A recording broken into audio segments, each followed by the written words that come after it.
بڑا پیچیدہ مسئلہ ہے قدر کا۔ تقدیر کا جو تصور ہمارے ذہنوں میں ہے وہ صحیح نہیں ہے۔ قدر کہتے ہیں اندازے کو، ایویلویٹ کرنا، کسی چیز کی قدر و قیمت کا اندازہ کرنا۔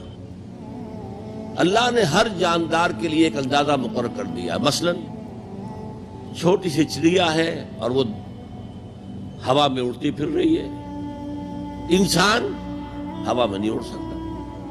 مشین بنا کر ہوائی جہاز میں اڑ جائے، خود تو نہیں اڑ سکتا۔ تو یہ ہر نوع کی ایک تقدیر ہے۔ اسی طریقے سے ہر انسان کی بھی کچھ لیمیٹیشنز ہیں۔ ہر انسان کو دو چیزیں ملتی ہیں جس میں اس کا کوئی دخل نہیں۔ اسے والدین کی طرف سے جینز مل رہے ہیں، اس کے اثرات اس کی شخصیت پر ہوں گے۔ پھر جس ماحول میں اسے پیدا کیا گیا ہے اس ماحول کے اثرات ہوں گے۔ ان دونوں سے مل کر شاکلہ بنتا ہے۔ قرآن مجید نے شاکلہ کہا ہے۔ شاکلہ کہتے ہیں پیٹرن کو۔ آپ نے لوہے سے کوئی چیز ڈھالنی ہے تو پہلے لکڑی کا پاٹرن بناتے ہیں، ہمارے مصری لوگ پاٹرن کہتے ہیں اس کو۔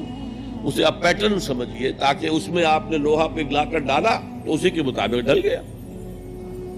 تو ہر انسان کا ایک پیٹرن ہے جو اس کے جینز سے اور اس کے انوائرمنٹ سے بنا ہے، اور ہر انسان کا محاسبہ اسی اعتبار سے ہوگا۔ اگر کسی کے شاکلہ میں 100% نیکی کا اللہ تعالی نے صلاحیت رکھی تھی اور اس نے 40% کی ہے، وہ مارا گیا۔ جس کے اندر رکھی 50% دی، اس نے 40% کر لیا، کامیاب ہو جائے گا۔ لا یکلف اللہ نفسا الا وسعها۔ Every individual will be judged according to what was given to him by Allah subhanahu wa ta'ala۔ لیکن تقدیر کا مطلب یہ نہیں ہے that we are bound to do something. No. There is no predestination. It's only pre-knowledge.